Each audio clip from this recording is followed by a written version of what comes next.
Well, this tropical low is about a 25% chance of forming a cyclone by Saturday. That rises to about a 60% chance on Monday, and it's not until then that we're likely to get a clearer picture of its potential path. At the moment, there's considerable uncertainty for the Weather Bureau in that regard. Most models have this system tracking east off the North Queensland coast, but some suggest it will push south and actually loop back around, then approaching communities from Bundaberg south. Once the system starts to develop and once it forms into a tropical cyclone, as the strength and depth of the system will determine how it will move and what synoptic drivers will be in play as well. People on the East Coast in general, whether you're in the north or the southeast, should take note of this system next week. Weather experts say the models are likely to jump around a bit over the next few days, so it will be a bit of a wait and see game for Queenslanders.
Been issued. They're being issued every 3 hours.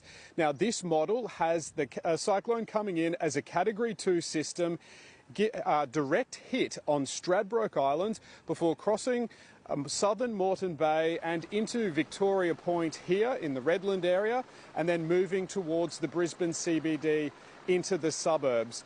Now, the advice is that up to 20,000 homes in the Brisbane city area alone are at risk of flooding. The biggest issue will be if a tidal surge combines with the heavy rain. That 20,000 number isn't including Redland Council, the Gold Coast, even as far as Logan and Ipswich, where homes could be at risk. Now, people have been sandbagging their properties. Police recruits are out on the ground here in the Redland area, warning people in low-lying areas that their homes could be at risk of a tidal surge. Now, there was some technical advice out from the Bureau that was suggesting that the wind speeds could be as high as a very low Category 3. The AFL right here has just confirmed it. Okay, the AFL's announced its fixture changes from the two games that have been postponed from opening round. So Brisbane Geelong was going to be played tonight. Unfortunately, that's not the case anymore. It's now being played in round 3. Saturday twilight, 6:35 p.m. start in between St Kilda, Richmond and Hawthorn GWS. So it's going to slot in there in round 3. That was easy. The more complex one was Gold Coast Essendon, where that goes.